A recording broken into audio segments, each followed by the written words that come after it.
Centre Talking Ball. I'm Joe Neighbour, joined by Steve O'Hare and Ian Coleman. Morning, gents. Good morning, all. Everybody okay? Indeed. Yeah, not too bad. Good. A few little Excellent minor stuff. bugs this morning. Yeah, but Bugs we're in all the good, system. right? Yeah, all good in the hood. Bound to have been my fault that I must have pressed the magic button somewhere. Well, if it wasn't, we'll definitely say it was. Yeah, exactly. Yes, you'll 'Cause get it the blame normally anyway. is. Because it normally is. I love it the way you sort of think it is you, because you're sort of like your responses to the question are, "What have I done now?" We can do stuff guilt free here, can't we? Knowing that if it does go wrong, we just blame Ian anyway. Yeah, even if he's not in, if he's off for the day. Technophobe.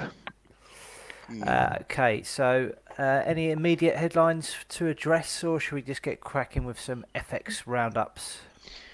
Oh yes, please. Very excited to hear what the FX department has to say today.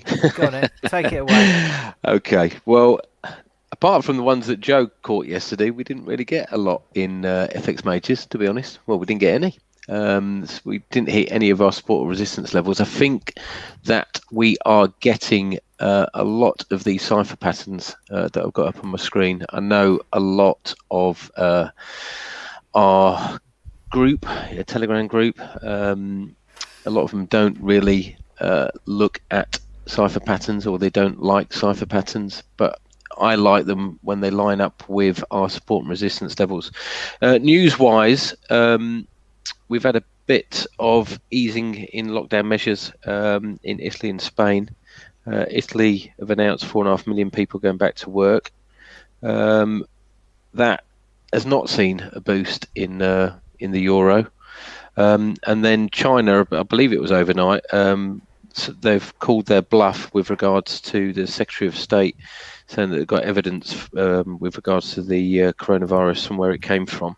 And they've basically turned around and said, show us the evidence, and it looks like they're now backtracking. So news-wise, there's not a lot that's really pushing the markets, and I don't think there's going to be a lot to push the markets today either. So I think that we're going to stay within these patterns. This is euro dollar. I think sort of selling into rallies is probably favourable today. Cable, again, selling into rallies, and these are these cipher patterns. So basically using fib levels to trigger longs or shorts, and basically these pink lines here are bespoke support or resistance levels. So we look for them to line up, or I look for them to line up with cipher patterns. I think an interesting currency to sit on its own today is Canadian dollar. On the gun to the head, I'm going to be looking at that. I think that we could see some weakening again in the Canadian dollar. We have seen a move higher in the Canadian dollar, obviously with a move higher in oil, but I think that's going to be short-lived. So in summary, I think choppy trading probably up until the end of the week, up until non-farm payroll, while these patterns play out. Certainly feels that way. Okay, Steve, you got anything on the commodities front? Yeah, nothing really grabbing the headlines. The one I'm looking at this morning is gold. It's within a triangle formation. Still bullish of this overall over the medium and longer term. It's the rally yesterday stalled around $1,715, reacted lower. We've had a little bit of a break below support around about the 1695 area. It spiked lower, recovered, but I'm looking to sort of trade this triangle pattern as sort of similar to Ian. I don't think it seems like we're going to get any major movements today, so maybe that'll be my gun to the head. Everyone's waiting in anticipation of that, obviously. Silver ISM later, isn't it? But yeah, the silver, I think $15 is a bit pivotal at the moment. If we maybe look back on the daily chart, you can see the ranges have sort of tightened up, and we're sitting along this within this Ichimoku cloud sideways type, even sort of descending triangle type formation. Potential to break to the upside as well, same as gold. VIX is mid 30s. Oil has had a little bit of a reprieve, broke above the psychological 20 dollar area. There's support. There was resistance at 2040, broke above that nicely, and it's held above there and pushed on today up to $24. So a nice little recovery in oil. Still a long way to go before it's sort of back to the real area, maybe around $40, where people will start to, think about break-even levels in terms of these oil producers. Really, any other news? Not really. Not really picking much up. Just a few guys on the shale side of things in North Dakota saying it's like a train wreck. Coronavirus pushes oil majors to biggest output cut in 17 years. And on the metals front, India's April gold imports plunged 99.9% year on year. Wow. To a 3-decade low, a government source says. So in these corona times, no one's buying jewelry. That's what it sort of like points towards. It's paying off their credit cards. Yeah, exactly. Yeah, not very good for growth, but I think we're facing a sort of like a long term of non-growth. Once we accept all this. That's me. Cool. I'll take a quick look at some indices then. So this is the DAX first up. It's bounced very nicely from these lows that we saw overnight on the 4th. So yesterday early morning, and then we continued to see indices push higher yesterday. A bit of improvement in risk appetite as a result of these lockdown measures starting to ease, it would seem. DAX pushing on higher. Have got sell level a bit higher at 10,800 on the DAX today, which is just shy of a 50% Fibonacci level from that recent corrective move that we've seen lower. Similar situation on the FTSE 100. What I was looking at here was a break of a channel and looking for a retest of that. So we're just about to test the underside of that broken channel, which also lines up with a 38.2% retracement of this swing move lower. So an interesting level for me there on the FTSE 100.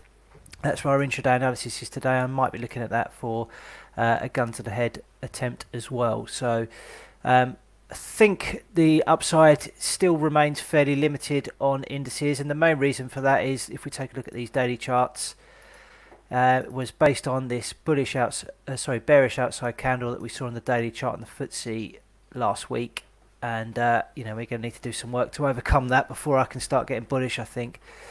So I think short term it's to the downside personally. We've got some earnings out from the likes of Walt Disney, Coca-Cola and Beyond Meat in the States. They're the biggest names to report, but I think the most notable point of interest today for participants in the market is going to be this German court ruling about the legitimacy of the current ECB bond buying program. Yeah, whether or not the Bundesbank can get involved. Yeah, so I mean, a negative ruling there is potentially going to send some shockwaves through the euro crosses, according to our reports this morning. So the DAX is likely to take to see a big move off the back of that if there is anything negative with regards to the euro. So Who's could be an interesting day. Sorry? Who's challenging the German courts? So the German courts are challenging. The German courts are saying that it's not legal. I don't think they want to do it, do they? They don't want to be bailing everybody out. Is that what the issue is? Yeah, obviously, yeah. It's you don't want to be buying the round for the 4th time, do you? No. Well, it's just sort of like they're all the central banks are doing it. It's sort of like fraudulent activity to the highest degree. Basically, make it up. So it's all eyes on the German courts this morning with regards to that. So that could send some sharp movements across the board on euro crosses and potentially have a knock-on effect to indices as well. So that pretty much rounds up what I've got to say there. What was the situation in APAC overnight? Really not much happening. We've still got this decline in volume in the Australian Stock Exchange, and the overall index not really going anywhere, trapped below this 38.2%. And if we look at the Nikkei, that did have a worse session yesterday. That looks as though it could be potentially breaking that wedge, or certainly getting close to it. if we see a break below that trend line there, then that could signal some further selling. You like that candle there, Steve, won't you, on the Nikkei? Love it, mate. Perfect. Yeah, so that rounds up the indices. Lovely. Well done. So, onto the gun to the head stuff. Yesterday we had 3 trades as always, and there was only one winner yesterday. That weren't me. And it wasn't me or you, Steve. Oh, Whee! look. Chicken dinner. So there's our spreadsheet. So I went long of New Zealand dollar Swiss franc. Got stopped on a nice little spike intraday on that before it did go in the right direction, but that's the way it goes sometimes. Steve was stopped on the Dow for a 1 hour loss, but Ian made 1.19R at the 9 o'clock close on Sterling Oz, on a short Lovely. Sterling Oz trade. So congratulations. Lovely. It's therefore your honour this morning, Ian, if you want to have a go. Yeah. Like I said, I'm looking at Canadian dollar, but I think the US dollar has got a bit further to go to the downside, so I prefer to get into one of the crosses. And sterling CAD, we've got a fib level here, 174.82. We've got our bespoke support located at 174.70, I believe. Dollar CAD's not, like I said, as bullish. We've got a 50% fib down here, previous swing low, and we've got no bespoke support or resistance, so that's one of the reasons I'm looking at the cross. And the cross that I favour, because I do like euro sterling to the upside, is euro CAD. So we've got bespoke support located at 152.88, and it's very, very close to this 50% pullback level. Now, like I was saying before, there's potential for these mad Gartleys or butterflies or whatever to play out. So normally from a 50% pullback, you'll probably rally up to around this swing high here and then come down and attack this 78.6% fib level. So I'm not expecting massive moves, but the R is half decent because this is a 3-hour chart. So I'm going to get long here. Looks like a nice level, that. I like it. 152.97, 154.50, just inside that, and then I'm just going to get a stop pretty tight actually. 152.70. I can get a bit closer than that. Yeah, no, that'll do. Stop getting greedy. So long at 152.97. 154.50 target, stop at 152.70. Very nice. Good luck. Thank you. Steve, you got anything for us? Yeah, Couple of minutes. No, go. Are you on me yet? You go then. You go. You're on you now. You're delayed. Ah, now okay. you've been stitched up. Caught me out, yeah, properly.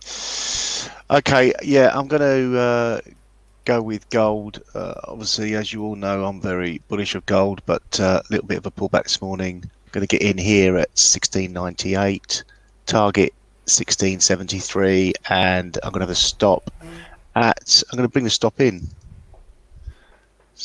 Get some better R out of it. Ooh-ah.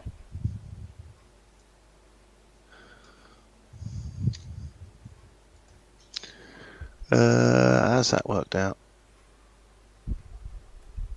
Yeah, let's go for that. Target of 16. No, we can't have the target there. Let's have a decent target. 5. 1775, 1705. We go 3.29R. Just inside the triangle. Stop at 1705. Get short at 1698. Cool. Throw enough shit at the wall, some of it sticks. What's that, 3.3? 3.29. Lovely. Okay. As I touched upon a minute ago, I'm going to look at these indices and I'm going to focus on the FTSE 100 today. Not sure why my line's lagging behind there, but there we go. Right, so looking for a test of the underside of this broken channel, which also lines up with a 38.2% fib level on the daily chart.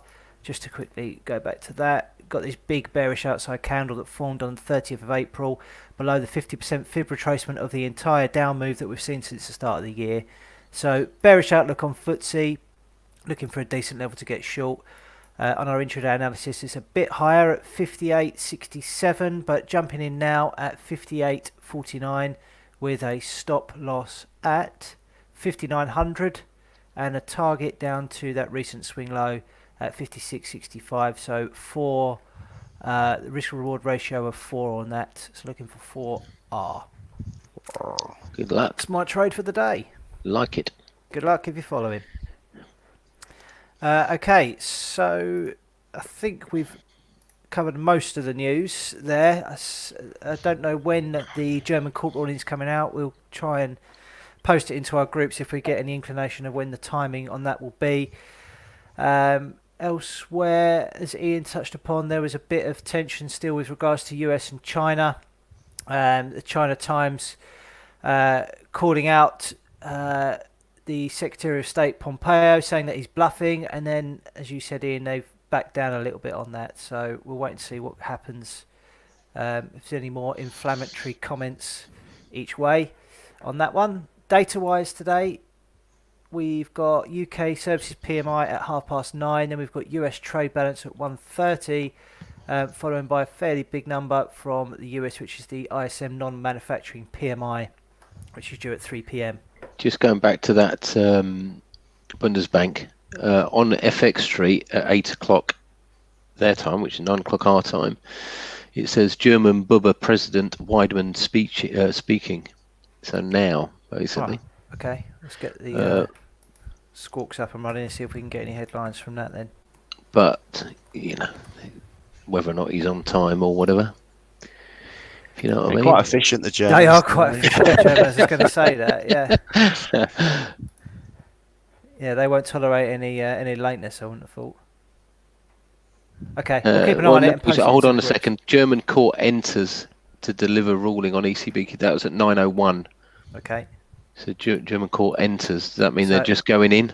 Yeah. So I guess any time now, then we'll start to hear some bits and pieces coming from that, I'd imagine. Okay, let's wrap it up there then, gents, and we'll see you all tomorrow, I guess. Yeah. Have a good one. Cool. Cheers. Good luck, everyone. Cheers. Bye bye.